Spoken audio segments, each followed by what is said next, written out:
Ok. Boa noite, doutora Dumbo. Já estamos no ar. Vamos só aguardar um pouquinho que o pessoal receba o nosso feedback. Estamos já no ar.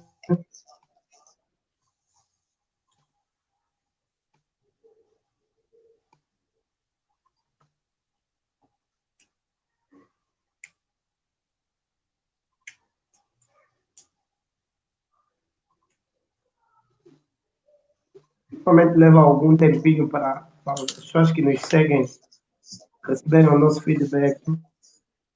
Ok. Mas já estamos em direto.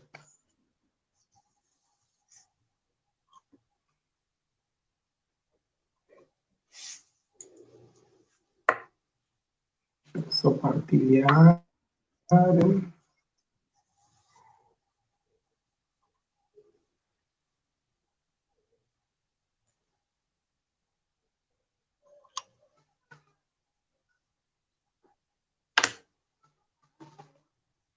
Ok, boa noite pessoal, sejam bem-vindos mais uma vez à nossa página Assistentes Sociais Cultural.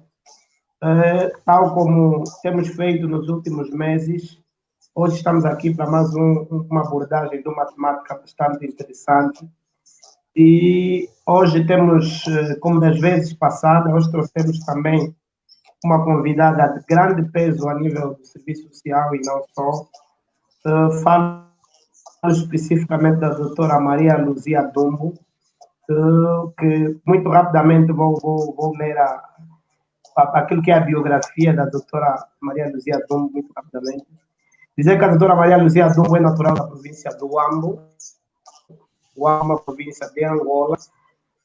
Dizer também que a doutora Maria Luzia Dumbo, em termos de habilitações, é licenciada em Serviço Social pela Universidade Lusófona de Humanidade e Tecnologia de Lisboa, é pós-graduada em Mediação Intercultural, também é pós-graduada em Criminologia, é ainda pós-graduada em Intervenção Sociojurídica com Crianças e Jovens em Riscos, é mestre em Serviço Social e Política Social e é doutorada em Serviço Social pela Universidade Católica de Lisboa. Em termos de formação, é aquilo que nós podíamos resumir, dizer que é um currículo bastante pesado, muito pesado mesmo. E a nível de posicionamento profissional, a doutora Dumbo tem contribuído significativamente para a formação de assistentes sociais, é professora de serviço social já há 14 anos e quase toda a geração de assistentes sociais que se formaram passaram pela doutora Maria Luzia Dumbo. Doutora Dumbo.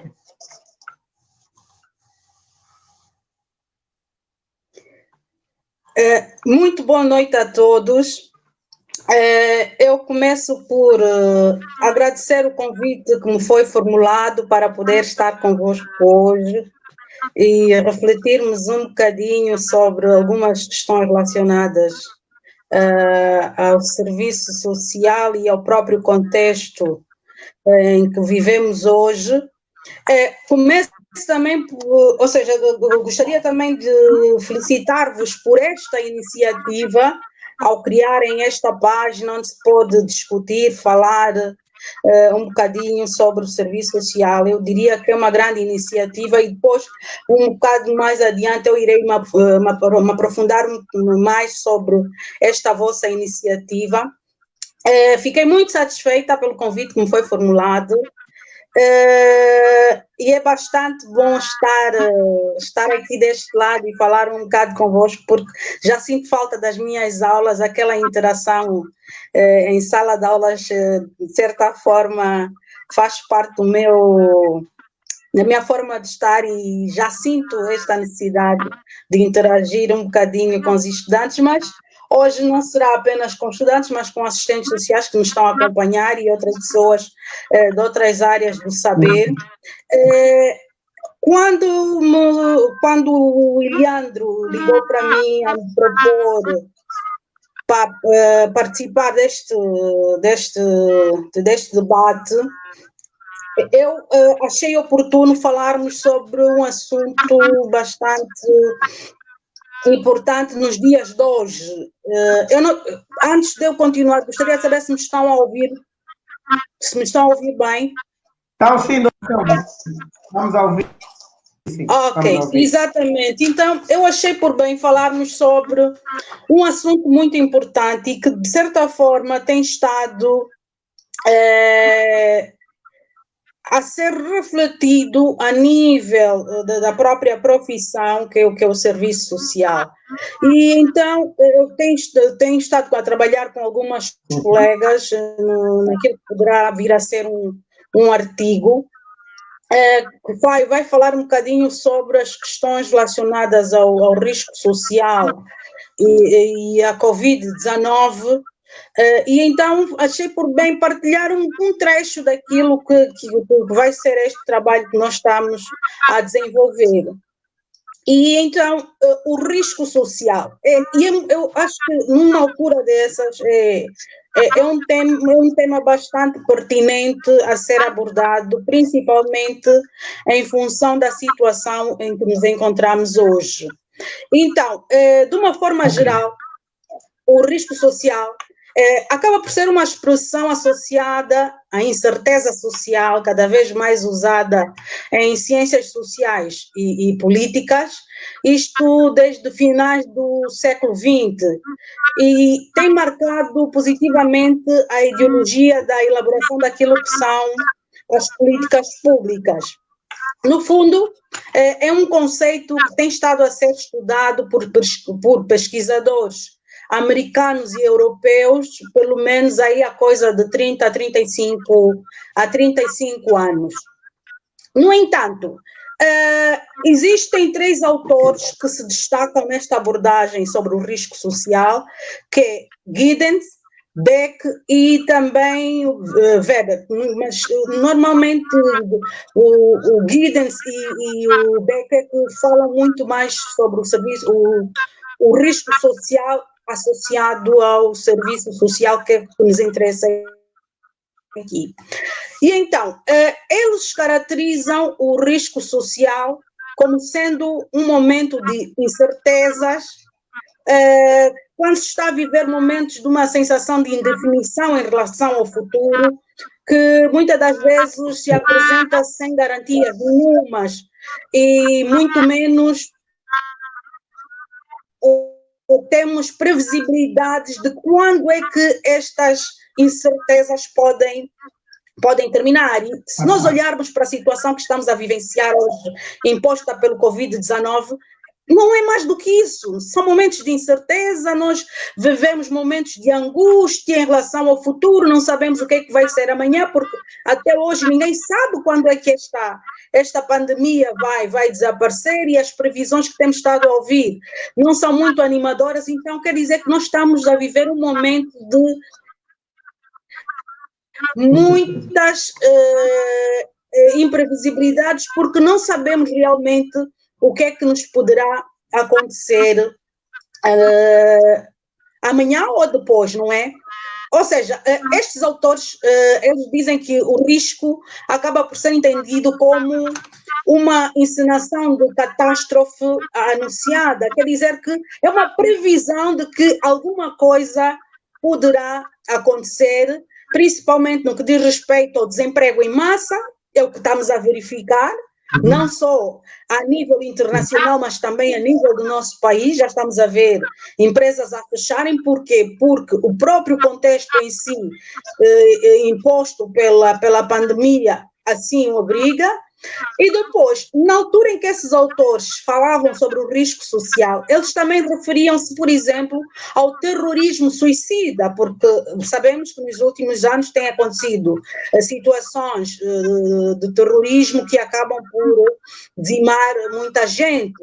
Outro aspecto que esses autores também acrescentam ao risco social são as migrações de refugiados. Todos nós acompanhamos estas situações, ou então situações de conflito ecológico, por exemplo, estamos a ver que existe uma mudança em termos ambientais, isto provocado por causa de problemas ambientais, e então são estes riscos, e bem que até acrescenta também os riscos de sustentabilidade e o risco de recessão, então de crise econômica. Mas há aqui um aspecto muito importante, que é o facto de que este risco está associado diretamente à globalização. Estes autores dizem que o risco social tem uma ligação direta com a globalização. E então, Beck ainda vai mais longe, ele diz que o risco globalizado não respeita divisões entre ricos e pobres. É assim, eu quando estava a fazer esse trabalho, de certa forma comecei a olhar para o que estes autores diziam como se fossem, diríamos, pessoas com alguma visão já daquilo que poderia vir a acontecer no futuro, porque não há momento mais claro que este que nos diz realmente este risco social não faz distinção. É o que Beck dizia já há alguns anos atrás, e é o que nós estamos realmente a verificar hoje. E depois, eles também falam sobre uma intensidade global de alguns riscos. E quando estamos perante a intensidade global de alguns riscos, quer dizer que estamos perante aqueles riscos que transcendem todas as diferenças sociais e econômicas, e que de certa forma também são abrangentes e que podem afetar uma boa parte do mundo.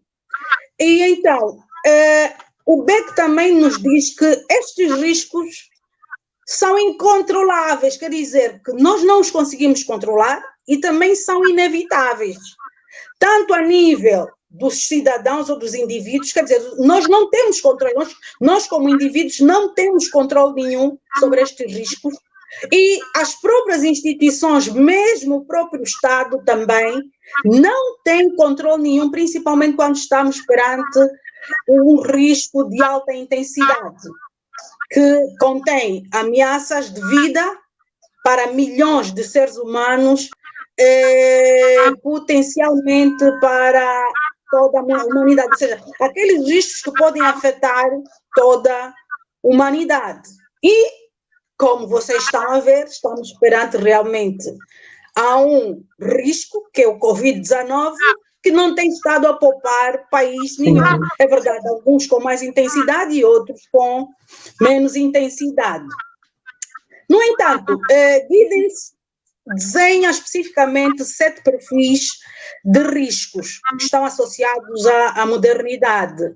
Mas para esta reflexão, em função do risco social e o Covid-19, nós vamos apenas nos focalizarmos naquilo que é a globalização do risco no sentido de intensidade, que é aquele que se verifica quando estamos perante uma guerra nuclear, que pode ameaçar a sobrevivência da humanidade, ou então um risco derivado do meio ambiente, como eu já tinha dito ali, relacionado a um desastre ecológico. No entanto, aqui, abrindo um parênteses, eu diria que esses autores, na altura em que estavam a elaborar estes perfis sobre o risco, em momento nenhum lhes terá passado pela cabeça que num curto espaço de tempo o mundo estaria exposto a um risco globalizado com um grau de disseminação rapidíssimo, com uma letalidade bastante elevada, e como se não bastasse, um inimigo invisível, quer dizer, um inimigo com quem temos que combater, mas invisível, que apanhou-nos quase todos de surpresa, É verdade que uns mais cedo, outros mais tarde, e alguns até tiveram a oportunidade de se preparar, mas mesmo assim não conseguiram travar a entrada deste vírus. Então, aqui estamos realmente perante um risco social. Em relação ao Covid-19, sabe-se que as primeiras manifestações apareceram na China em finais de dezembro de 2019. A China comunicou à OMS sobre um surto de pneumonia com algumas causas desconhecidas que estava a afetar a cidade chinesa de Wuhan, e em função disso a OMS acaba por decretar a emergência de saúde pública de interesse internacional em janeiro de 2020, devido à rápida disseminação deste mesmo vírus. E em maio, então, em março do ano em curso, foi anunciada como pandemia. Quer dizer, a Covid-19 foi anunciada como pandemia pelo facto de, num curto espaço de tempo, se ter espalhado para cerca de 114 países, com um registro de 118 mil infecções e 4.291 óbitos, isto em março de 2020. Importa aqui realçar que esta é o sexto alerta mundial lançado pela OMS. Então, nós vimos que realmente o Covid, de certa forma, veio criar ou provocar situações menos esperadas, até para aqueles países que, de certa forma, estavam preparados ou com tecnologia de ponta a nível do seu sistema de saúde, acabaram por colapsar. Temos países como europeus, como o que aconteceu na Itália, aconteceu em Espanha, aconteceu nos Estados Unidos, que a nível mundial é considerado uma das maiores potências. Quer dizer, e inclusive em termos de letalidade é o país que mais mortos tem estado a verificar. Quer dizer que este vírus veio realmente derrubar ou colapsar os sistemas de saúde com mais alta tecnologia, veio derrubar economias, pressões num equilíbrio do estado de providência, que foi alcançado por alguns países, aqueles países que já tinham conseguido alcançar um sistema de proteção social bastante satisfatório. É claro que isto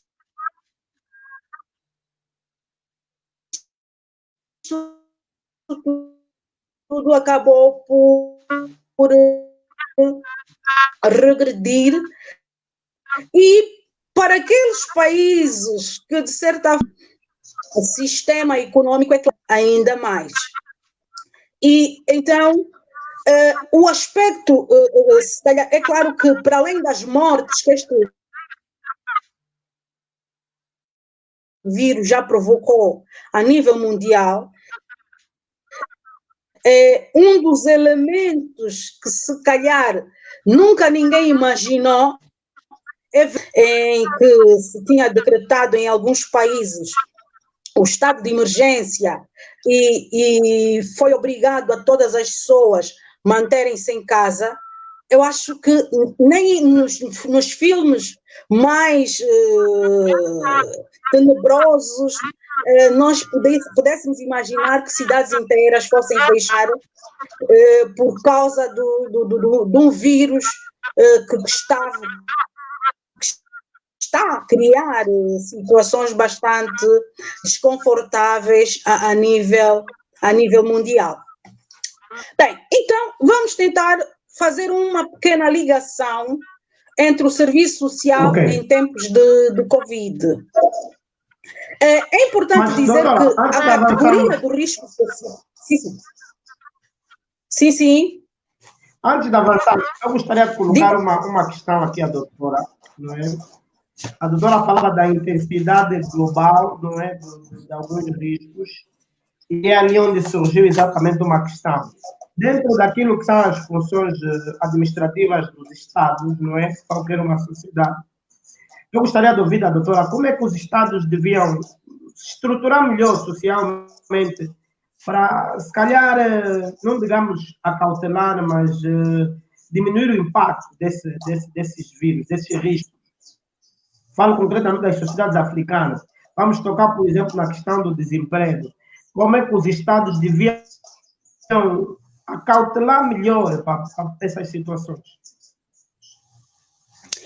Bem, aqui está uma questão bastante pertinente. É o seguinte, bom, nós, o continente africano, até podemos dizer que, de certa forma, tivemos assim, não tivemos o mesmo tempo de partida em relação aos demais, não é? Porque isto foi se proliferando de continente a continente, de país a país. E nós, de certa forma, com a experiência daquilo que os outros países estavam a vivenciar, de alguma forma nos fomos preparando. Mas aqui uma questão muito grave a nível do próprio continente africano, porque é um continente, excepto alguns países, é um continente com muitas debilidades. Sim. Com muitas debilidades, e isto faz com que, de certa forma, a planificação estratégica que tenha sido elaborada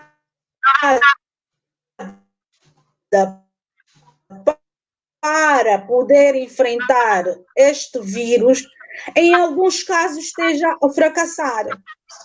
E a fracassar por quê? Porque nós não temos condições de mais países. E vamos falar concretamente do nosso país. Nós já viemos de uma crise econômica que, de certa forma, acabou por agudizar ainda mais a nossa situação a nível do bem-estar das próprias populações. Entretanto, em finais de 2019, nós já começávamos a experimentar um alívio, principalmente relacionado a esta crise econômica que nós carregamos já aí há uns 4 anos atrás. E, como se não bastasse, aparece o Covid-19. Tudo aquilo que tinha sido conseguido acabou por cair em terra e piorar ainda mais a situação socioeconômica dos angolanos. Okay. Nós somos um país maioritariamente importador, produzimos pouco. As empresas privadas que nós temos, na sua maioria, produzem mais com matéria-prima vinda de fora, o que implica dizer que, se aqueles países estavam fechados a todos os níveis, e nós que dependemos da produção destes países, é claro que acabamos por nos ressentirmos um bocadinho em relação às próprias importações, e não só.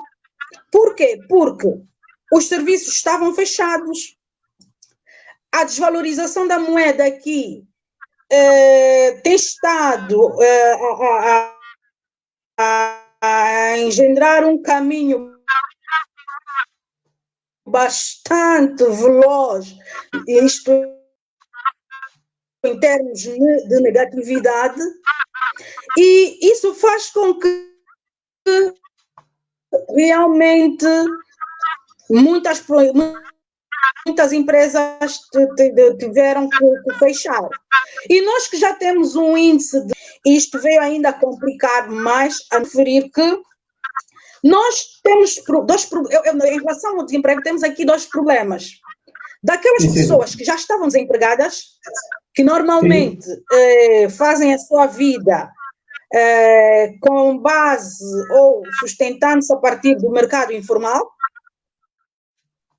que é a maioria da população, se assim pudermos dizer, e depois temos aquelas pessoas que estavam empregadas e que de certa, eu diria, classe, não diria, pronto, eu tenho a minha forma de classificação da nossa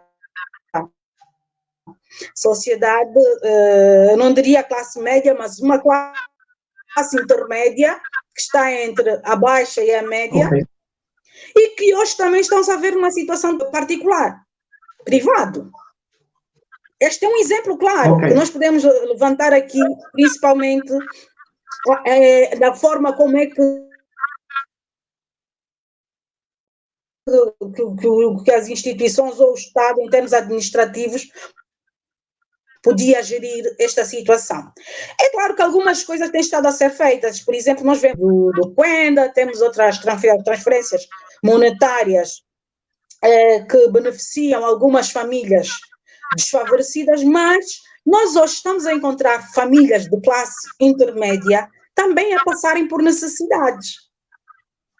Se nós passarmos por contentores de lixo hoje, nós encontramos sempre pessoas a tentarem recolher alguma coisa. Eu hoje, por acaso, vi uma imagem bastante chocante de miúdos por cima de um contentor a recolherem alguma coisa para poderem satisfazer as suas necessidades. Bem, então isto também vem complicar, de certa forma, a própria estratégia definida pelos Estados. E não só mesmo a nível do nosso país.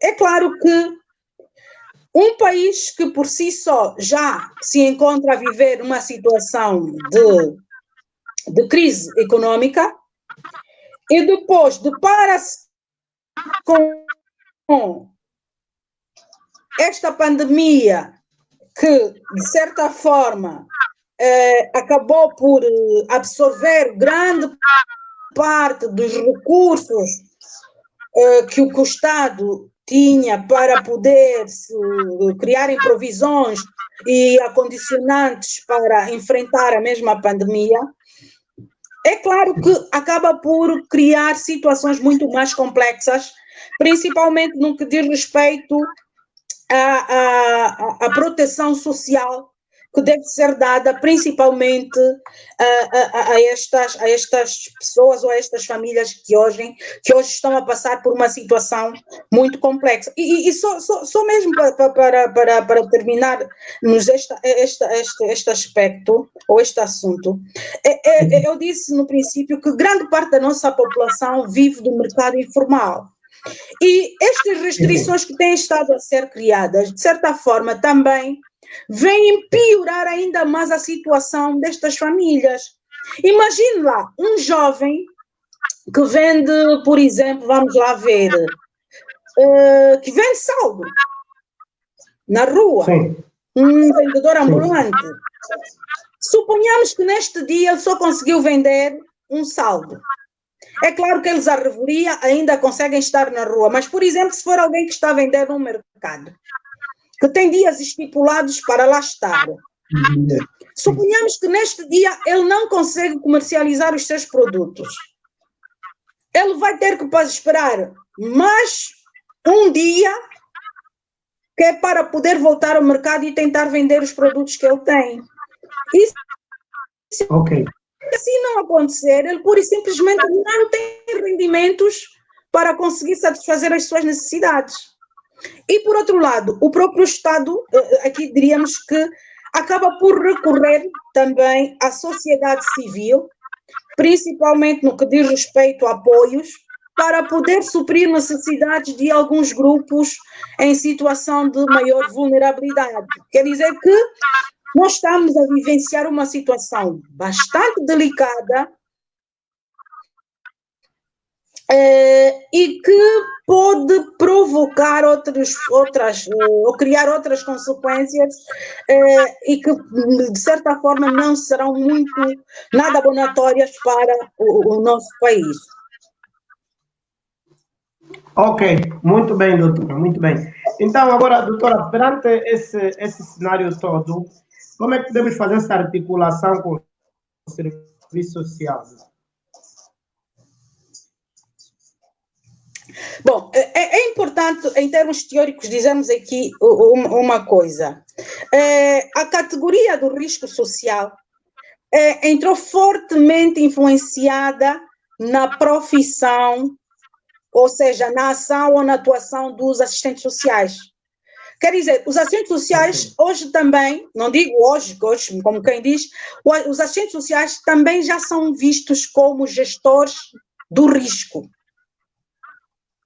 E isto são teorias levantadas por Beck, Giddens, eles falam sobre este papel que o próprio assistente social desempenha, que também acaba por ser um gestor de risco. E então, quando estamos perante um risco social, o próprio profissional deve ter uma nova forma de olhar a intervenção social. Ok. E quando começámos a nossa conversa, eu disse que depois haveria de lá chegar, principalmente em relação a esta vossa iniciativa. Esta já é uma nova forma de olharmos para a intervenção limitados, e então vocês criaram esta página relacionados com a própria intervenção social em contexto de Covid-19. Então, quer dizer, é necessário termos esta reflexividade para podermos, de certa forma, não apenas nos retermos com os procedimentos epistemológicos da profissão, mas sim termos também uma outra dimensão e visão daquilo que são as possibilidades da ação humana. Quer dizer que, na atualidade, com o surgimento de novos modos relacionados com estas formas complexas de articulação, é fundamental que nós olhemos para uma lógica de pensamento e ação, não só pluralista ou diversificada, ou seja, devemos olhar para esta ação de forma diversificada, pluralista, melhor dizendo, ou então também termos uma atenção específica na sensatez da forma como vamos agir.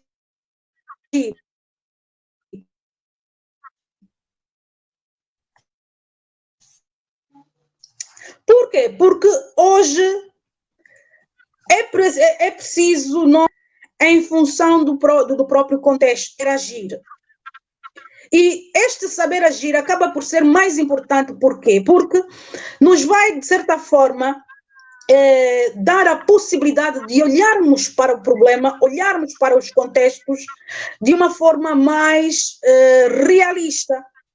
E, inclusive, há uma expressão que eu utilizo muito em intervenção social e que muitos autores, ou seja, claro, roubei de alguns autores que também falam sobre este aspecto, é de que o assistente social é um estratega. Então, hoje mais do que nunca, o assistente social deve utilizar esta estratégia para poder contornar algumas ações que o mesmo deve desenvolver. E por que falamos aqui do saber agir? Porque o saber agir agrega alguns aspectos, por exemplo, como saber dizer, porque a comunicação é muito importante. Nós ainda temos pessoas aqui no nosso país que, quando se fala de Covid-19, principalmente aqui em Luanda, e eu não vou falar, por exemplo, é claro que neste momento a Covid praticamente ainda está no asfalto, sim, mas sim. Nós vemos, quando eu digo que está no asfalto, é que ainda está nos centros urbanos, e esperamos nós que não vá para as zonas suburbanas, porque quem está nos centros urbanos ainda tem algumas condições de poder reverter este quadro, mas nós vemos muita gente, assim, ao ponto do Estado chegar a cobrar multas para quem não usar uma máscara, é porque existe um grau de incumprimento por parte das pessoas. Nós vemos muitas vezes pessoas com a máscara aqui, embora apenas a boca. Eu, principalmente, sempre que cruzo alguém, porque o saber dizer também é importante. E eu digo, jovem, tu tens a boca tapada, eu até agradeço, mas acontece que tu não te estás a prevenir. Por quê? Porque se por acaso estiver aqui um vírus, tu vais conseguir expirar o vírus pelo teu nariz que está descoberto. Então, neste saber agir, nós vamos encontrar agregado tal saber dizer. É preciso sabermos comunicar. Então, é verdade que nós também, em termos de mas eu penso que cada um, ali onde estiver, poderá desempenhar o seu papel, nunca se esquecer desta camisola que é do assistente social. Sim. E então, a nossa ação passa muito pela sensibilização, numa primeira fase, para aqueles que não estão na linha da frente, porque eu sei que temos assistentes sociais na linha da frente, principalmente aqueles que trabalham em hospitais, os que trabalham nos serviços prisionais e por aí fora. E depois, também temos agregado a este saber agir, o saber julgar. E neste saber julgar é tentar perceber o porquê que aquelas pessoas estão-se a comportar daquela forma. Ok, sim, senhor. Também saber contextualizar qual é o contexto em que nos encontramos ou que estas pessoas se encontram. Também saber articular. Então, em função disso, nós vamos saber fazer. A partir do saber agir, nós conseguiremos saber fazer. Quer dizer, o saber agir é muito mais do que saber fazer. Então, temos que agregar esses elementos todos, de modo a que possamos, talvez, como é que eu poderia dizer, fintarmos esta situação e encontrarmos um mecanismo de intervenção. Então, isto vai fazer com que haja, ou seja, seja necessário uma reflexividade por parte dos assistentes sociais. Os assistentes sociais têm que refletir a própria profissão em si.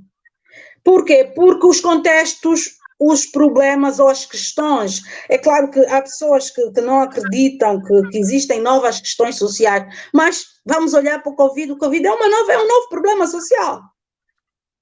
Porque não vamos dizer que é uma questão social que sofreu mutações, não. Covid-19 é uma nova questão social, sem dúvidas. Castell sempre disse, falou sobre esta nova questão social e então, mais do que nunca está provado que o Covid-19 é uma nova questão social. Ninguém está a saber lidar com o Covid-19. Alguns até já não aproveitam, andamos todos às cegas. É claro que os cientistas não estão descansados enquanto não encontrarem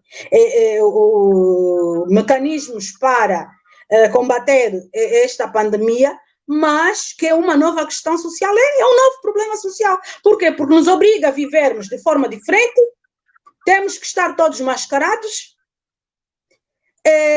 não podemos ou seja, não podemos andar aos beijinhos, o distanciamento social é obrigatório, o mecanismo de estarmos no trabalho também é completamente diferente. Quer dizer, nós estamos perante situações muito novas, das quais teremos que nos adaptar para podermos, de certa forma, contornar este problema que é o Covid. E assim sendo, a própria profissão também não pode ficar de parte. Então, é necessário refletirmos. A reflexividade da própria profissão passa muito pelo contexto e pelos problemas que nós estamos a enfrentar. E então é necessário realmente haver uma reflexividade por parte dos profissionais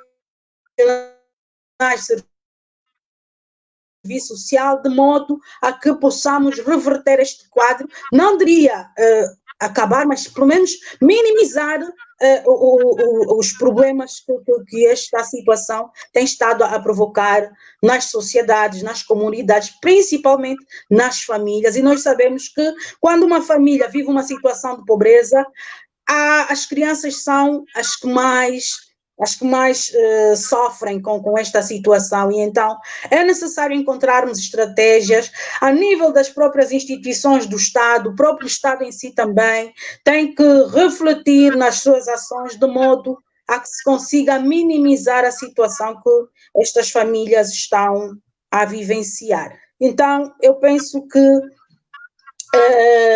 desta forma posso concluir com aquilo que preparei para apresentar hoje nesta reflexão que estamos a ter em relação ao risco social e o Covid-19. E mais uma vez, muito obrigada. Muito bem. Algumas perguntas vão surgindo já, não é? E os colegas, está aberta a sessão de perguntas e respostas, já temos aí 2 ou 3. Enquanto isso, podem escrever outras perguntas. Mas, doutora, é uma questão.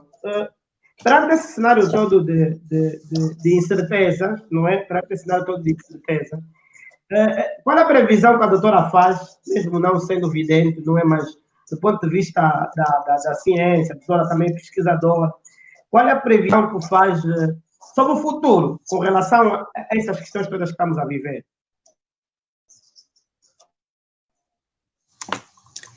Bem, eu pessoalmente acredito que, apesar dos aspectos, ou seja, que são muito grandes, são muito grandes, os aspectos negativos que a Covid nos traz, também nos vem trazer alguns aspectos positivos. Por quê? Porque, de certa forma, quando eu falo aqui desta reflexividade, vem nos ajudar a refletirmos sobre outras formas de fazer, outros mecanismos de abordagem. E então isto é fundamental, quer dizer que algum aprendizado vem deste pesadelo que é o Covid-19, não é? Porque eu não sei quem está ao meu lado se tem ou não tem, é verdade que estamos todos inseguros, mas também, de certa forma, vem nos ensinar algumas coisas, principalmente no aspecto relacionado ao próprio trabalho. Por exemplo, agora o teletrabalho, por exemplo, em algumas instituições, eu não vou falar de África, nem muito menos do nosso país, em função das condições socioeconómicas que nós temos, porque é claro que nem todos têm acesso à internet, e a internet é muito cara no nosso país. E então nem todos têm a possibilidade de terem este teletrabalho, mas pelo menos é uma forma também de trabalho que acabou por ser reinventada, porque as instituições não podiam fechar todas. E então o teletrabalho já é um grande ganho que o Covid vem nos trazer. E depois também, a nível da própria higiene, eu diria que este lavar as mãos, e alguns que passaram por mim sabem que eu muitas das vezes também falei sobre esta questão de lavar as mãos, porque a própria higiene em si é fundamental, porque há doenças que nós adquirimos, e normalmente as nossas doenças, exceto a malária, uma grande parte delas também derivam mesmo da questão da falta de higiene, que nós não temos as mãos limpas, estamos a pôr a mão, estamos a pegar em comida, estamos a pôr a comida na boca, ou estamos a roer as unhas, então, principalmente em termos higiênicos. E depois não só, eu acho que, principalmente para o nosso país, eu estou a ver muitos jovens a virarem-se para outras atividades e outras ações em termos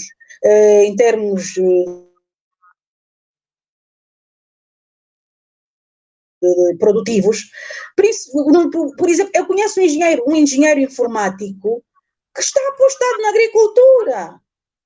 E então, quer dizer que experiências com este Covid, porque vem nos ensinar que ao nosso alcance. E então é nesta busca de outras coisas que, de certa forma, eu encontro este ganho, entre aspas, que o Covid nos vem trazer.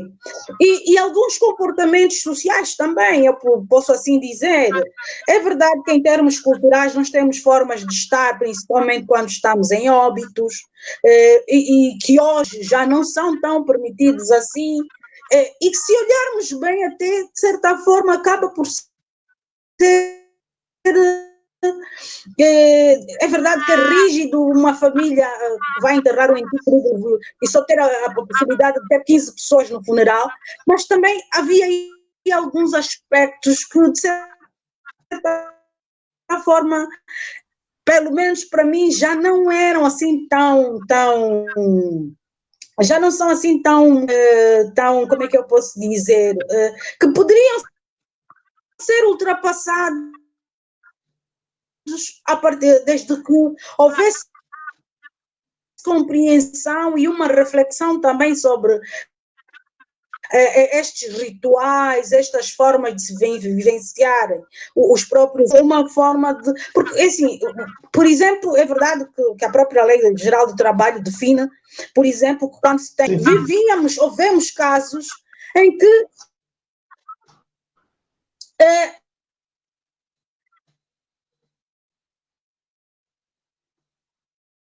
O primo do primo falta 2, 3, 4 dias porque esteve no óbito do primo de aspectos que, com mente e consenso, também poderão ser revistos, porque, de certa forma, isto vem nos ajudar a vivenciarmos, a termos novas vivências, e eu acho que algumas delas acabam por ser bastante positivas. Eu vou ao óbito, vou cumprimentar a família, fico um bocadinho com a família e depois vou fazer outras coisas, não aquilo de termos que estar a sentar o dia todo e ainda criar despesas para quem já perdeu. Assim, é a minha forma de ver, mas eu acho que esta acaba por ser um dos aspectos também positivos que podemos tirar dali. Mas em termos profissionais foram os que eu já avancei, que é realmente refletir sobre novas formas de fazer as coisas,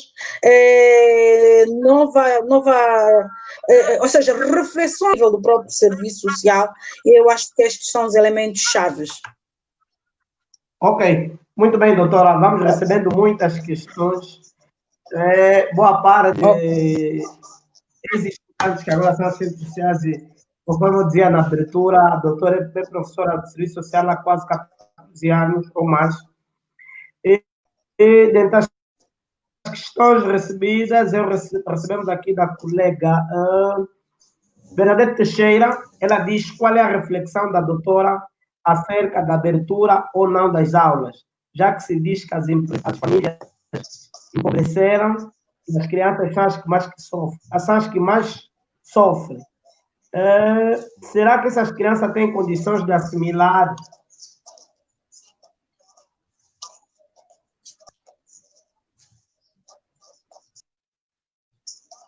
Uhum. Ok, prefere que eu vá respondendo já?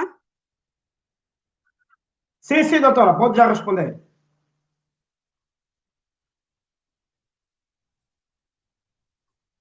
Obrigada, boa noite especial para si, obrigada por estar a acompanhar esta conversa. Bernadette, é o seguinte, nós estamos perante uma situação muito complexa em que realmente trazer aqui uma situação bastante complexa. É verdade que o maior valor que nós temos é o valor vida, e na nossa profissão é claro que o ponto holístico do assistente social é o ser humano. E então, se nós verificarmos que existem riscos de propagação da própria doença ao abrirmos as escolas para que as crianças e não só possam ter aulas, é claro que, se não estiverem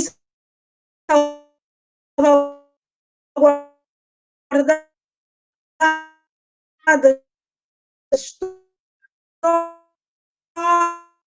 todas as recomendações recomendações que foram colocadas pelas instituições de saúde, nós estaremos a pôr em risco. Por quê? Porque suponhamos que, assim, a Bernadette sabe como é que são as nossas salas. Nós temos turmas com cerca de 40 a 50 e tal alunos, o que vai tornar fazer o distanciamento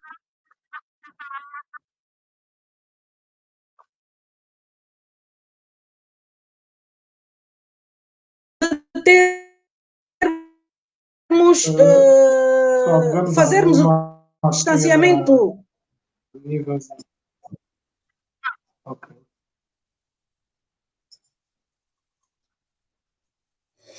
Pois, como eu estava a dizer, nós em algumas salas de aulas temos cerca de 40 a 50 alunos.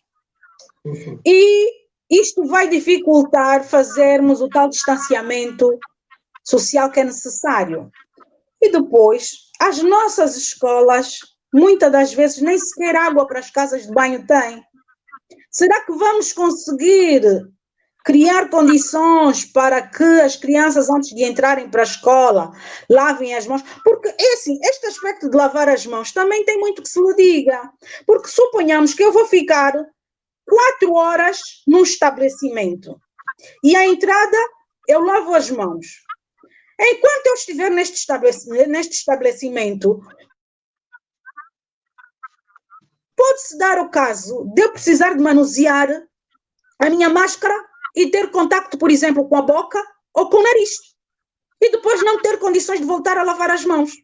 Porque eu só lavei as mãos à entrada. E enquanto estou dentro do estabelecimento, já não tenho condições de lavar as mãos.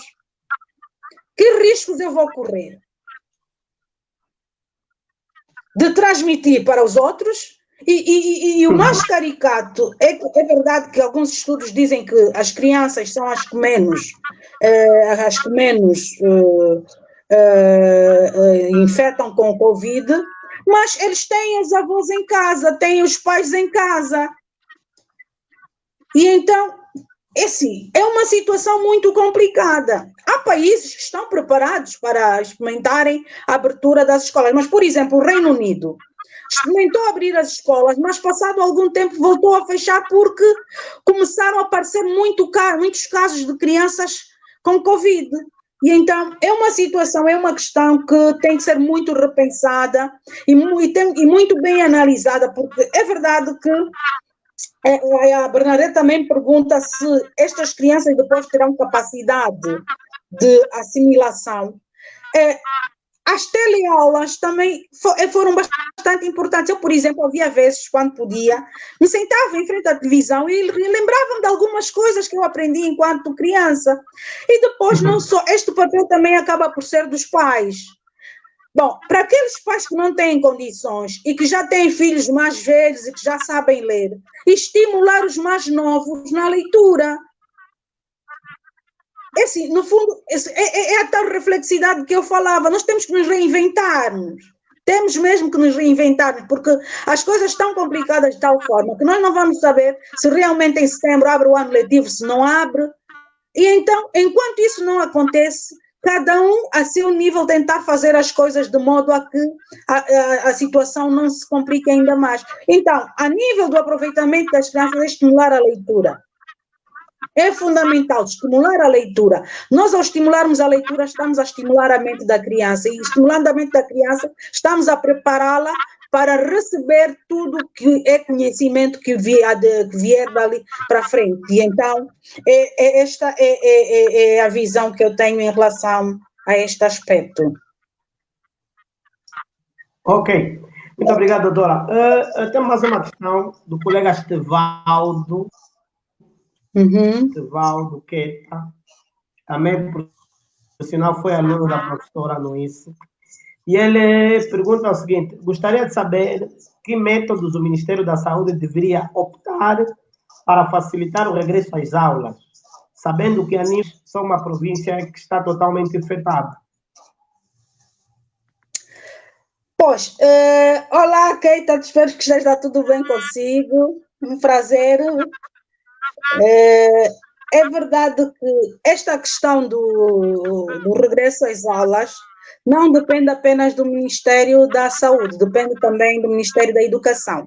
Então tem que haver uma... E depois eu diria que até não só destes dois ministérios.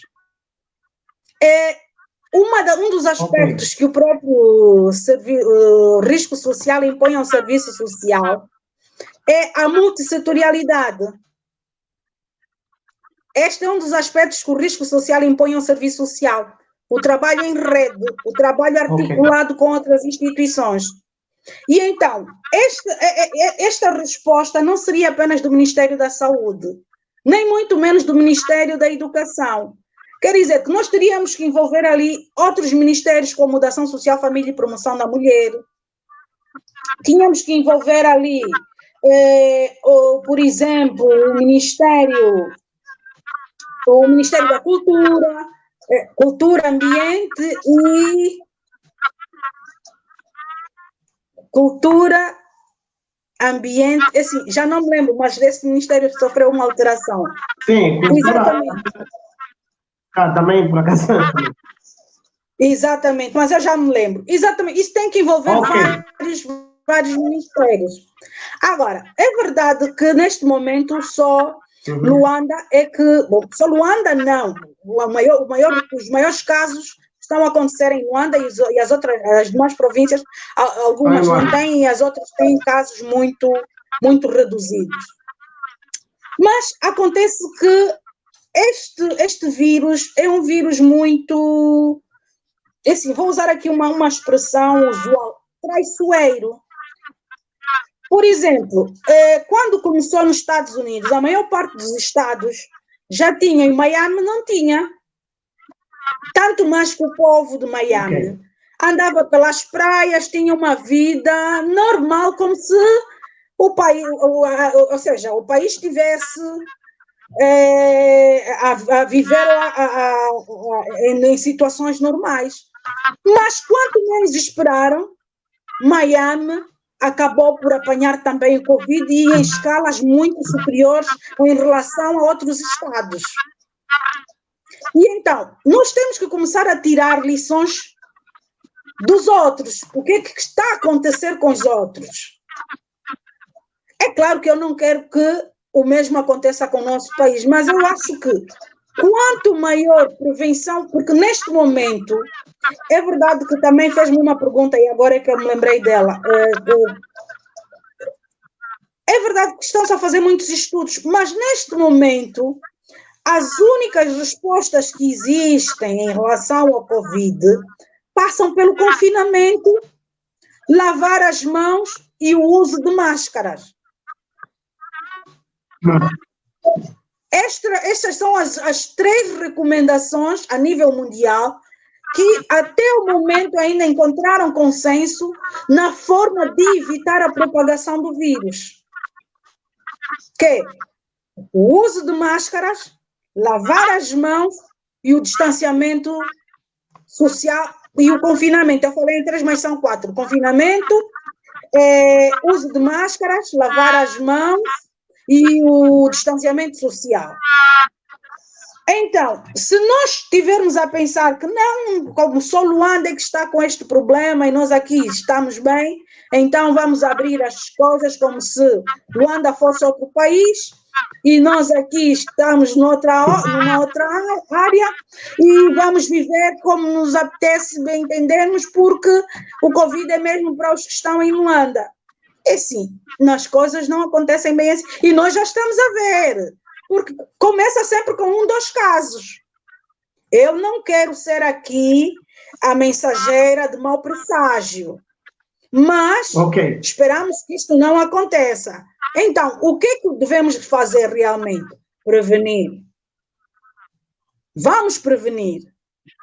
Porque nós estamos a lidar com seres humanos e depois, verdade seja dita, apesar dos esforços que estão a ser feitos, nós temos um sistema de saúde ainda muito débil.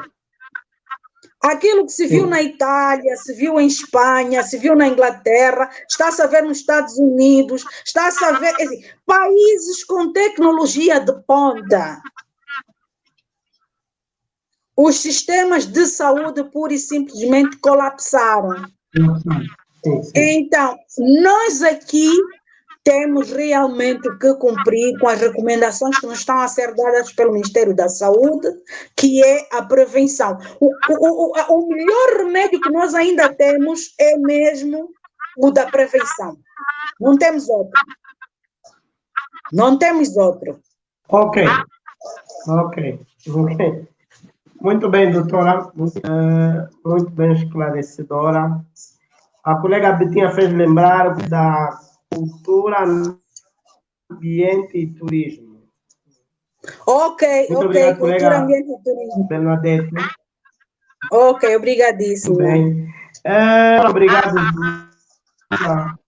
por essa reflexão.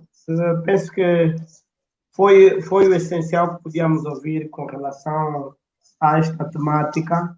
Vamos aguardar ansiosamente pela chegada do artigo. E o colega Celso parabeniza a professora pela abordagem e pergunta quando é que o artigo estará disponível. Olha, vamos ver se conseguimos concluí-lo o mais rápido possível. E é claro que o mesmo ainda terá que ser submetido a uma avaliação, não é? Porque o artigo não é só escrever e está aí, ele tem que ser submetido a uma avaliação. E se por acaso passar, então ele mesmo será publicado. Mas se assim não for, vocês pelo menos já ficaram com algumas ideias básicas sobre o risco social e o Covid-19 e têm tudo para poderem pesquisar também sobre este tema que é bastante pertinente e bastante atual, principalmente no contexto em que nos encontramos, e eu acho que como assistentes sociais devemos realmente refletir e olharmos um bocadinho para estes autores que falam sobre estes aspectos. É assim, para quem teve a cadeira de correntes modernas do serviço social, o serviço social na contemporaneidade comigo, fomos falando um bocadinho sobre esta questão do risco social, mas se calhar nunca tiveram tanta clareza sobre a existência deste risco social como hoje, que estamos a enfrentar esta pandemia mundial. Ok. O colega Estevaldo deu-nos agora feedback, ele diz que falta uma pergunta, na verdade falta sim. Ele indica a questão do período do conflito armado, não é? Em que algumas províncias estavam limitadas, por exemplo, o caso de Malange, Bié, Huambo, em que não tinham acesso às aulas, estavam fechadas por causa da questão do conflito armado, mas ainda assim o resto do país caminhava normalmente. Então, o colega pergunta se não poderíamos adotar essa medida. Fechamos Luanda e o resto do país avança com a questão das aulas e as outras questões do funcionamento público e privado também. Keita, eu entendo a sua questão e a sua preocupação, mas eu disse aqui uma coisa quando falamos sobre o serviço social em contexto de risco social, ou seja, o serviço social ligado ao risco social, que é o saber agir. E neste saber agir, nós vimos que estava agregado também o saber contextualizar. E neste saber contextualizar é onde eu vou dizer que nós estamos a falar de contextos completamente diferentes. Por quê? Porque de onde vem um tiro, eu tenho mais ou menos noção de onde está quem está a disparar. Ok. Agora, o Covid-19, se cada um de vocês tiver alguém ao vosso lado, olhe para o outro, ninguém vos dá certeza se ele realmente tem Covid ou não tem. São contextos completamente diferentes. E eu dei mesmo aqui o exemplo de Miami. E não é só Miami. Por exemplo, o que é que está a acontecer agora? A maior parte dos casos de Covid que estão a surgir é de jovens, porque no princípio dizia-se que eram apenas pessoas dos 50 anos para cima. Mas agora são os jovens, por quê? Porque os jovens estão-se a pôr a jeito. Está a pôr a jeito por quê? Porque principalmente na Europa é o verão, é sol, é o calor, são as festas, são os convívios, são os espetáculos. E então estes jovens agora também já estão a apanhar Covid. Por quê? Porque não estão a cumprir com aquilo que as instituições sanitárias estão a recomendar. Então, se naquela altura, quando havia guerra, e nós sabíamos quais eram as províncias, e ela até acabou de citar quais são as províncias que estavam sitiadas, que é Malange, Huambo, Bié, não sei se me esqueci de mais alguma. Então, ali rebentavam bombas, eram disparados tiros. Mas o Covid não dispara, o Covid não explode, o Covid apenas...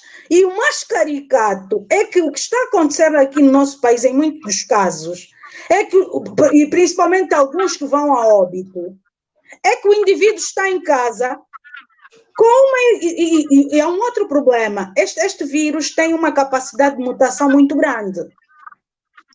No princípio nos foi dito que a pessoa perdia o paladar, irritação na garganta, e febres e por ali fora. Está a acontecer casos em que o indivíduo está com uma dor de cabeça normal, pensa que é malária, está a fazer febre, pensa que é malária, mas quando começa a ter realmente outros sintomas que, de certa forma, fogem àquilo que é a malária, vai para o hospital já em estado crítico.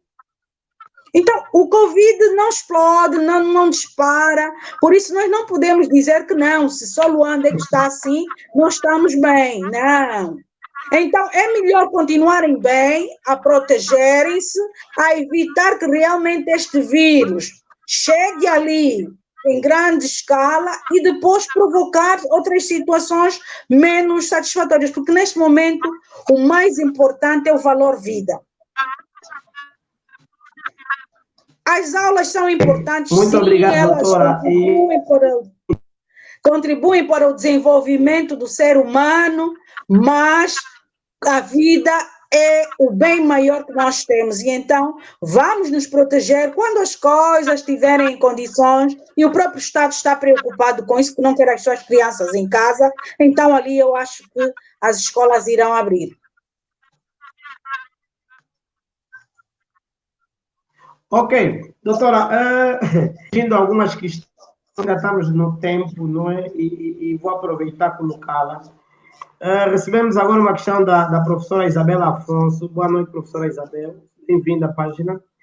A professora Isabel questiona o seguinte: doutora, o que tem a dizer sobre o cuidado do idoso e o Covid-19? Com a entrada do estado de calamidade, a guarda das crianças ficou à mercê dos avós, porque os filhos devem trabalhar e são os idosos os mais vulneráveis. Como assistente social, qual seria a posição da doutora? Bem, este aqui é um grande problema. O que é que acontece? Realmente, os idosos acabam por ser... Boa noite, doutora Isabel. Muito obrigada por estar ali deste lado a assistir-nos.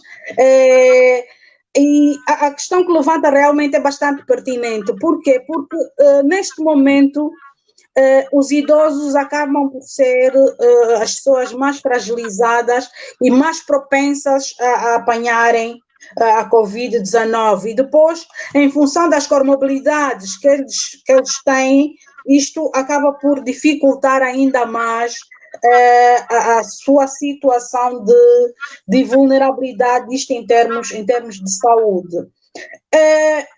Isto é realmente uma situação muito complicada. Os avós a cuidarem das crianças. Bem, quando não existem alternativas, e se assim tiver que ser, tem que haver uma disciplina muito grande por parte dos cuidadores, principalmente dos pais destas crianças que vão trabalhar. O que é que têm que fazer exatamente? Seguir com as recomendações e não só criarem uma zona suja em casa. E esta zona suja seria para quê? Mal eles chegassem do serviço, antes de terem contacto com os restantes membros da família, sendo as crianças ou os próprios idosos, deixarem os calçados, deixarem a roupa, irem imediatamente para um banho e só depois terem acesso à família. E algumas pessoas estão a cumprir com isso. E, entretanto, existem outras famílias, aquelas que têm condições de estar distante dos seus idosos, em que vão visitar os idosos estão à janela e eles estão no carro. Isto está a acontecer aqui no nosso país. Mas para aqueles casos em que não têm mesmo solução nenhuma, é necessário que estas crianças não tenham acesso ao exterior, estejam confinadas em casa, o que é muito difícil, porque já estamos há 4 meses nesta situação, e também fazer com que os adultos que têm acesso ao exterior criem um espaço para deixar tudo que trazem da rua e daí irem diretamente para a casa de banho tomar banho e, posteriormente, manterem o contacto com a família. Porque é o que se diz, o Covid não anda, quem anda são as pessoas. E quem transporta o Covid somos nós. Eu, por exemplo, se alguém cruzar comigo, eu tenho estado a usar lenço. Porque o meu marido está-me a obrigar a lavar o cabelo todos os dias. Eu não posso lavar o cabelo todos os dias, porque eu estou a trabalhar. E todos os dias que eu vou para o serviço, é claro que eu tenho contato com as pessoas. Quando chego a casa, sou obrigada a lavar o cabelo, então estou a andar de lenço. É uma forma de prevenir. Então, quer dizer que, neste momento, a única solução que nós temos para, de certa forma, nos afastarmos do Covid é mesmo a prevenção.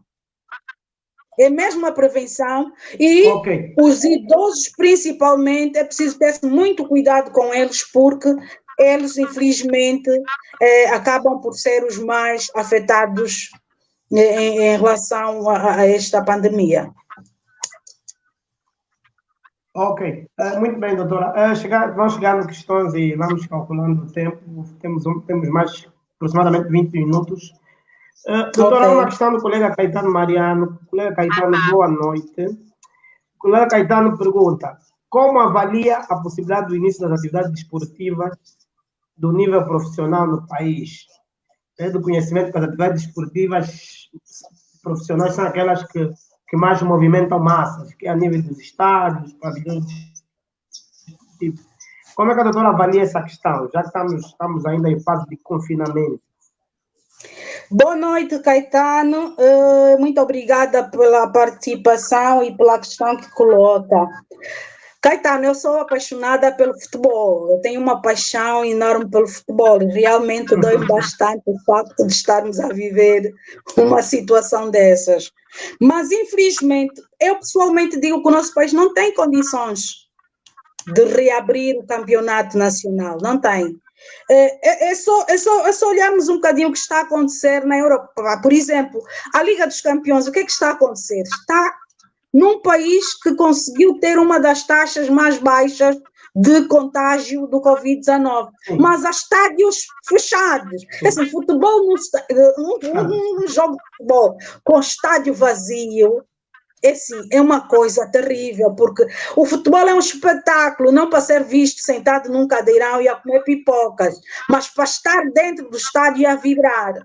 Mas o que é que acontece nesses países? Há condições dos atletas testarem todas as semanas.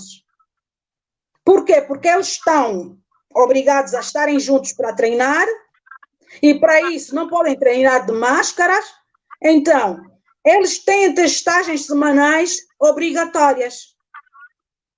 O que quer dizer que eles podem ir para... E também a restrição com a família destes atletas. Há um compromisso muito grande. O que acontece? Nós somos muito indisciplinados.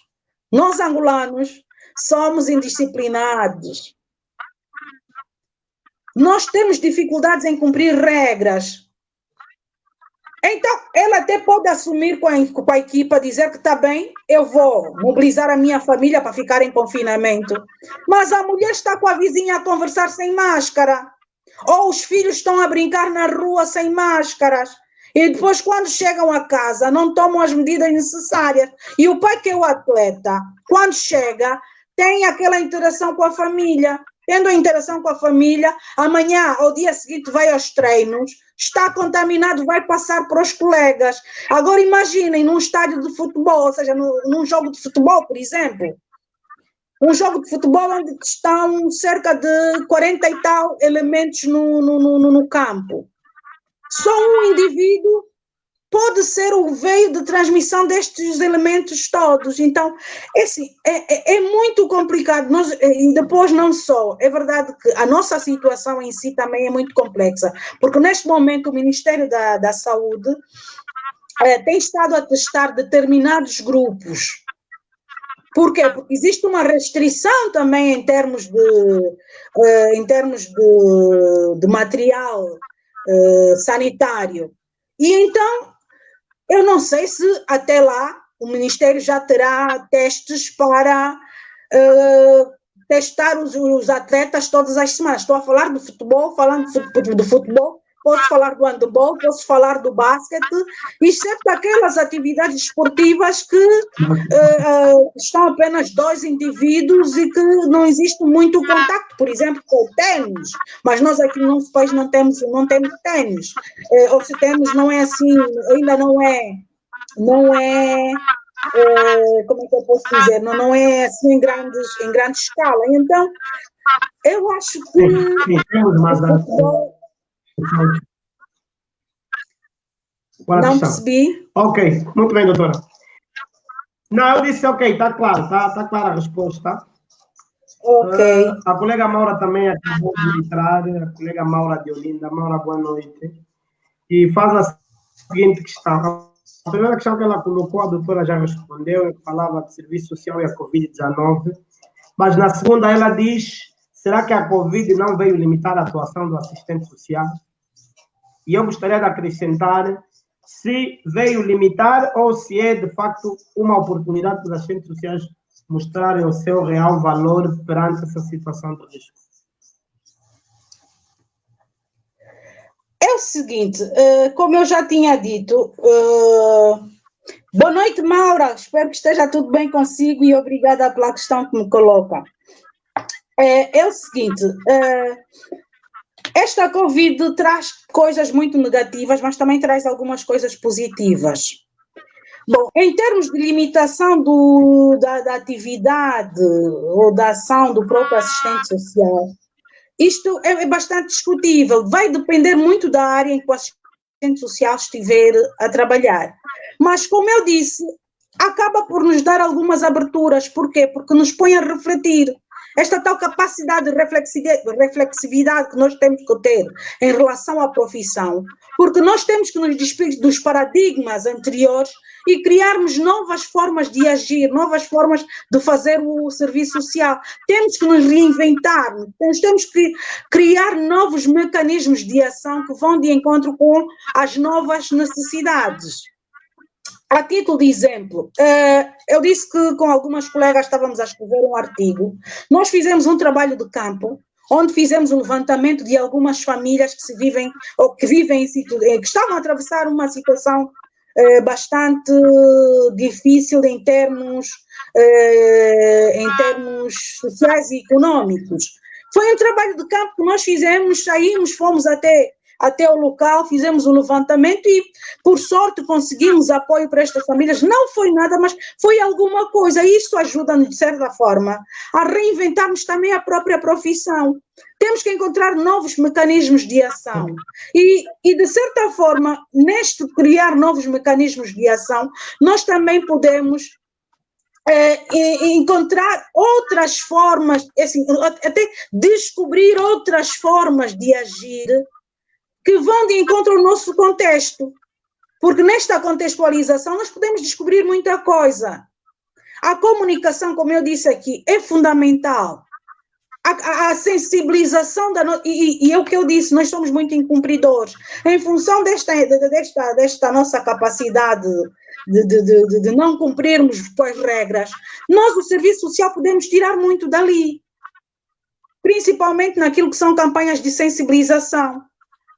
Não vamos nos juntar a outros grupos. Por que não nos juntamos, por exemplo, a TPA que está a fazer as lives, também tentar encontrar alguns pontos de reflexão que podem ser lançados ali naquelas lives e dizer como é que as pessoas devem acatar com as informações que lhes estão dando. Porque o grande problema que se põe é que muitas das vezes a lei vem e diz, olha, não se pode, por exemplo, eu fiquei perplexa quando disseram que mesmo estando no carro eu tinha que usar máscara. Eu disse, mas espera aí, eu vou usar máscara no carro porque se eu estou sozinha. É preciso desconstruir esta informação. Então, a partir do momento em que você consegue desconstruir a informação e informar com clareza, é claro que eu consigo acatar com aquela informação que me está a ser, ou com aquela ordem que me está a ser dada. Então, o próprio serviço social também tem que olhar para dentro de si e olhar para o contexto e tentar perceber em que áreas deve atuar, principalmente no contexto em que nos encontramos. É claro que nós respondemos àquilo que são as políticas públicas. E se as nossas políticas públicas não estiverem, ou as políticas sociais, ou então aquilo que foram as políticas de proteção social, não estiverem aprevisionadas e não tiverem condições suficientes para responderem à demanda, e é o que nós estamos a perceber ultimamente, é claro que isto também vem dificultar a nossa própria ação, mas nós não agimos só nesta área, nós temos outras. Por exemplo, estamos a falar agora da questão das crianças que não podem ir à escola. Com os colegas da educação de infância, encontrar mecanismos para podermos incentivar estas crianças a terem outras formas de aprendizado. E por exemplo, voltando à questão da doutora Assis, é muito bom as crianças estarem com os avós, eu acho que é uma mais-valia nos dias de hoje. Por quê? Porque os avós acabam por ser uma fonte inesgotável de ensinamento. Há coisas que as crianças podem aprender com os avós que com os pais nem sequer têm esta oportunidade de aprender. Mas para isso tem que estar aí alguém também para incentivar.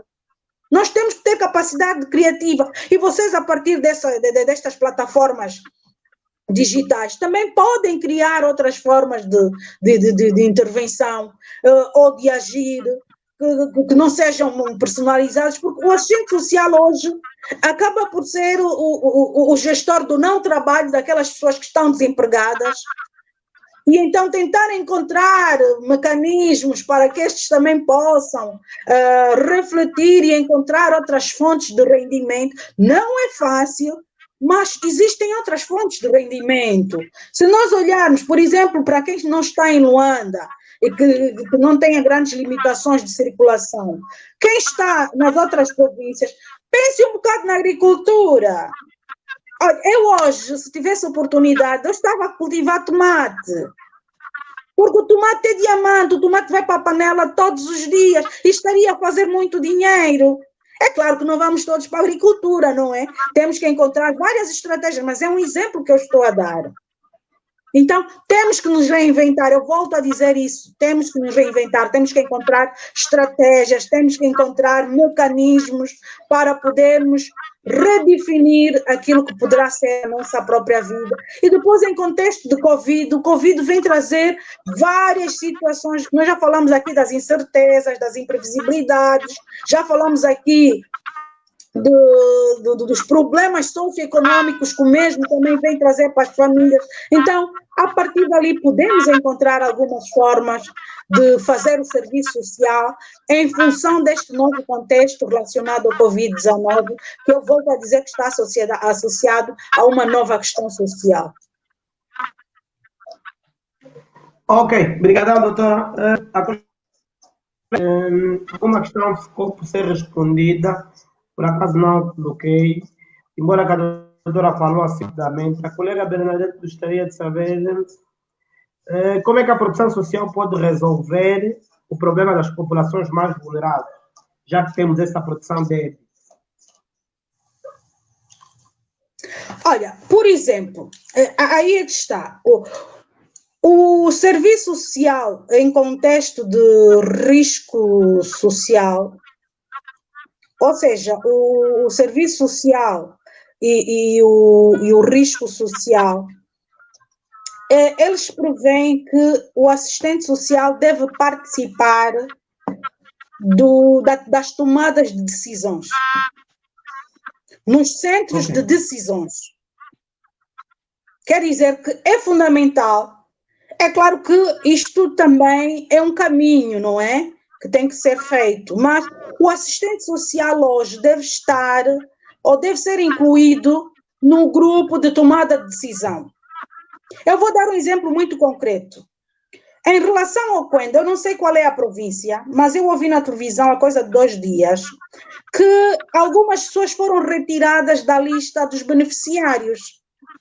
Porque depois de Tetosca, afinal de contas, aqueles beneficiários não eram tão vulneráveis como parecia. O que é que aconteceu? Foi feito um mau diagnóstico. Quem é que estaria ali neste grupo em condições de fazer um bom diagnóstico? Um assistente social. Sim, sim. Então, no grupo de avanço, você manda assistentes sociais para fazerem, eles têm os ADECOS e outros elementos que estão a fazer este levantamento. Esta profissão, e vou dizer uma coisa, também nesta questão do risco social e o serviço social, esta capacidade de reflexividade que o serviço social tem é muito característica do próprio serviço social. Nem todas as profissões ou nem todos os profissionais têm esta capacidade ou esta possibilidade. Esta reflexividade é muito própria do serviço social. Por quê? Porque o assistente social sabe como fazer um diagnóstico. Então, você envia um assistente social a chefiar uma equipa para ir a uma aldeia fazer o diagnóstico. É claro que não te vão aparecer na lista pessoas que não são vulneráveis, porque para já vão ser definidos alguns indicadores de quem são as pessoas vulneráveis.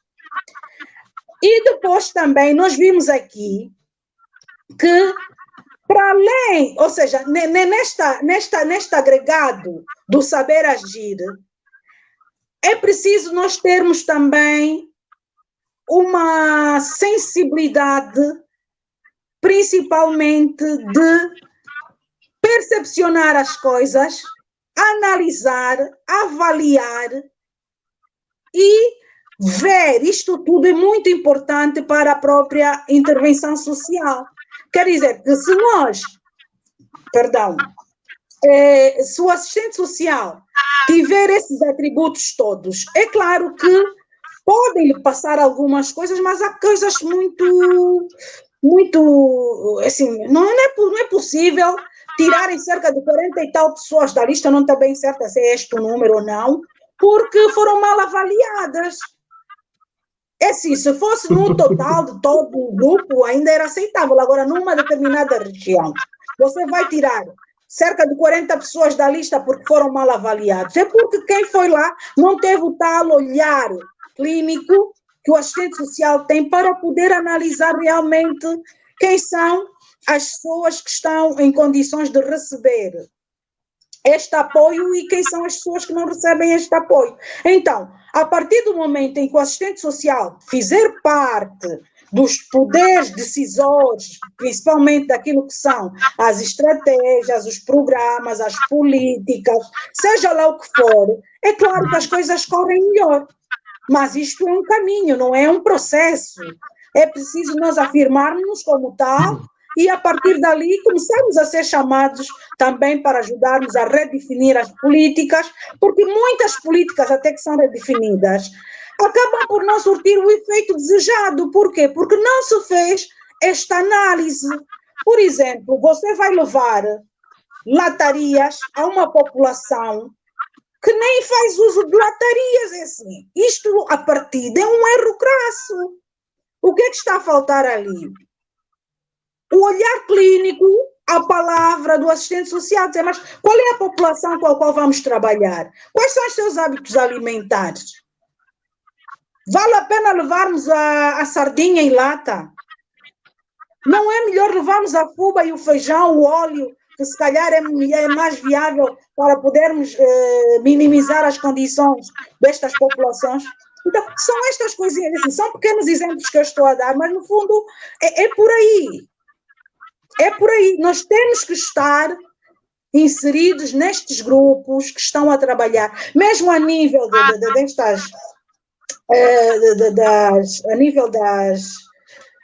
dos apoios sociais que a sociedade civil tem estado a dar. Também podemos ajudar a identificar os grupos que vão receber esses apoios.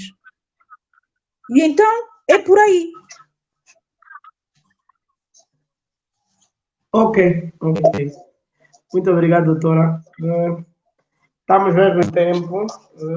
Vão surgindo agora ainda questões que poderíamos deixar por outra ocasião, não é?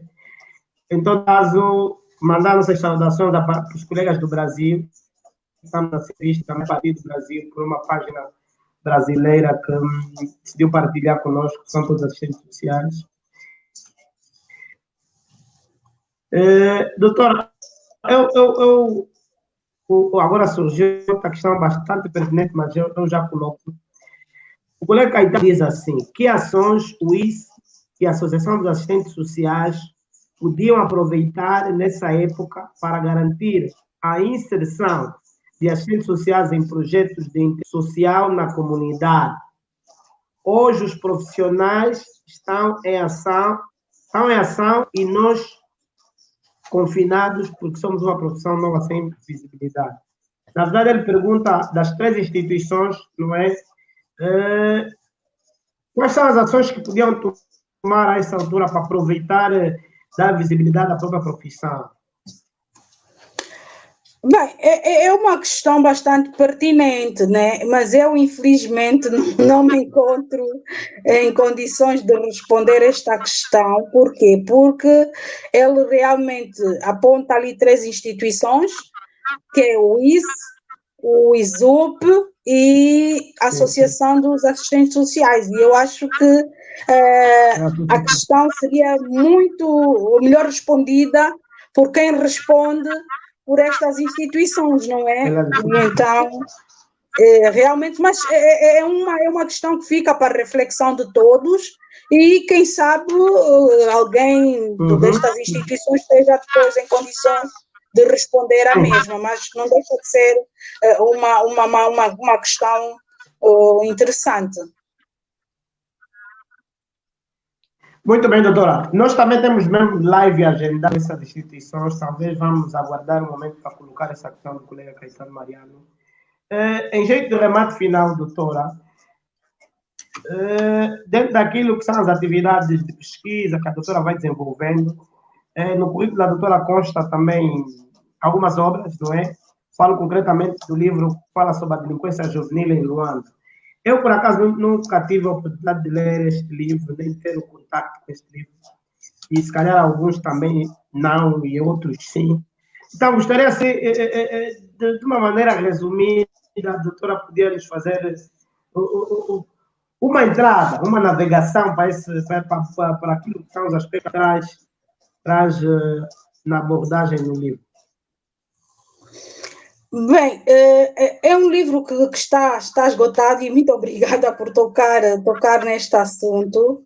É um livro que está esgotado, estamos agora a pensar na reedição do livro, porque a delinquência juvenil é um tema extemporâneo, quer dizer, é um tema que nunca se esgota no tempo, e principalmente numa fase como esta, em função das dificuldades que as famílias e as pessoas estão a passar, é claro que, fazendo uma análise sociológica, nós podemos dizer que há grandes probabilidades do aumento da criminalidade, porque as pessoas não têm onde tirar.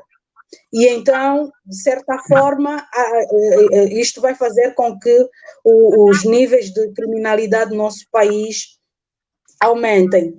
É verdade que na altura, quando eu fiz esse trabalho de pesquisa, a delinquência juvenil estava mais associada mesmo a questões da pobreza. É verdade que não é uma linha direta, não é que pobreza é igual a delinquência, mas no fundo acaba por ser um dos fatores que vem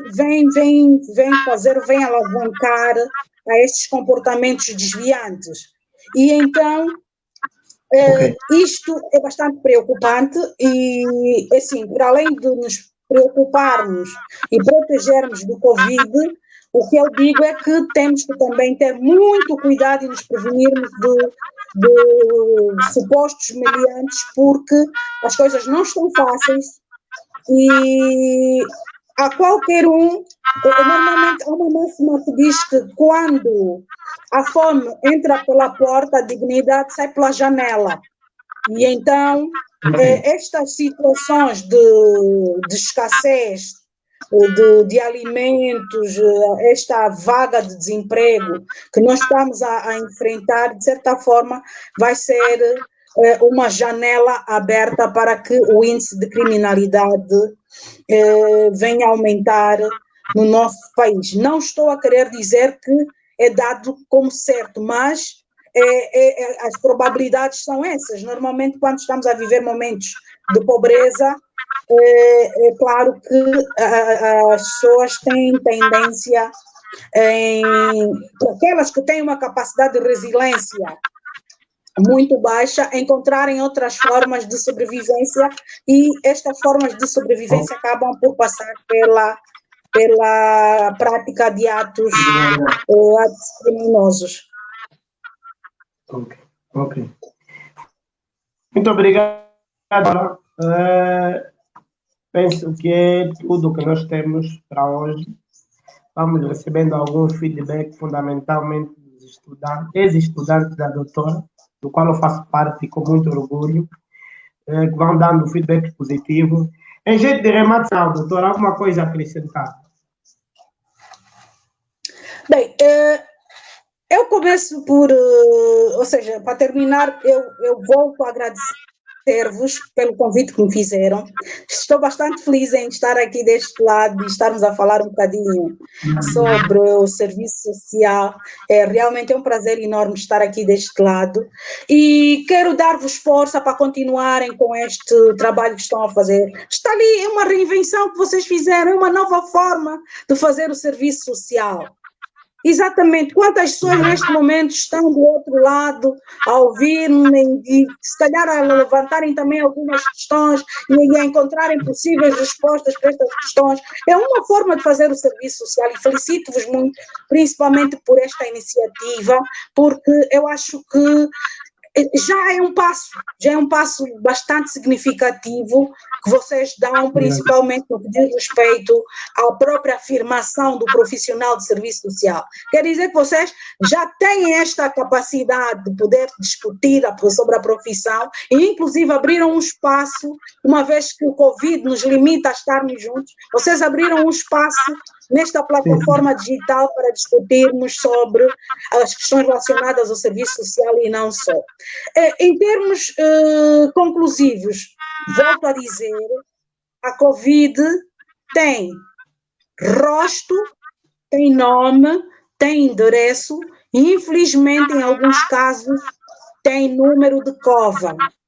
Então, a nós não nos resta senão cumprirmos com aquilo que são as recomendações do sistema de saúde, porque a única forma encontrada até hoje de nos prevenirmos são as que têm estado a ser indicadas. Previnam-se e ajudem os outros também a prevenirem-se. Façam o vosso papel, seja lá com quem for vocês cruzarem na rua, se estiverem a usar mal a máscara, chamem a atenção, com todo o respeito, porque vocês ali também estarão a intervir. Não só para o bem daquele indivíduo, mas para o bem da família dele e da própria sociedade. Então, em relação ao próprio serviço social, cada um de nós vai fazer aquilo que puder. Quem tiver alguma dúvida, precisar de algum apoio meu, sabe como me contactar, estou disponível. E mais uma vez, muito obrigada pelo convite, foram momentos bastante interessantes estar aqui convosco e falarmos deste risco social e Covid-19, que é um tema bastante atual, porque este Covid vem nos colocar realmente no centro daquilo que Beck e Giddens pensavam que poderia ser uma catástrofe mundial. E eles, eu já disse aqui, se calhar, nem nos piores pesadelos deles, eles alguma vez imaginaram que fôssemos ter uma pandemia que fosse se proliferar por todo o mundo e causar os danos que está a causar. Mas o mais importante é que eles já nos deram algumas pistas. Isto é que é mais importante, devemos tirar relações a partir dali. E a forma como eles nos orientam a agirmos perante situações do género. Quer dizer que nós, o Serviço Social, até temos uma vantagem, porque esses autores já previam catástrofes naturais que pudessem afetar o mundo, não nesta dimensão, em outras dimensões, mas deram-nos orientações como é que deveríamos agir perante estas situações. Agora, o Sistema Nacional de Saúde, de certeza que não teve nestes guidance e estes backs que previam que realmente não poderia acontecer uma pandemia desta natureza e que estaria a dizimar milhares e milhares de vidas a nível mundial. Muito obrigada, continuação de um bom fim de semana e um abraço para todos que puderam estar presentes nesta live de hoje. Falamos sobre o risco social e Covid-19. Ok, mais uma vez, muito obrigado, doutora, pela disponibilidade. Nós, na verdade, é que agradecemos, além dessa aula que nós demos hoje, foi uma oportunidade de matar saudades com a doutora, muito de nós há anos que já não cruzávamos com a doutora, é o que boa parte dos colegas dizem aqui no comentário, deu para relembrar os tempos da academia, e estamos agradecidos, esperamos contar com a doutora nas próximas ocasiões. Muito obrigado, doutora, bom final e até a próxima. Até a próxima, muito obrigada para todos, com muito carinho, abraços e muita saudade, tudo de bom para vocês.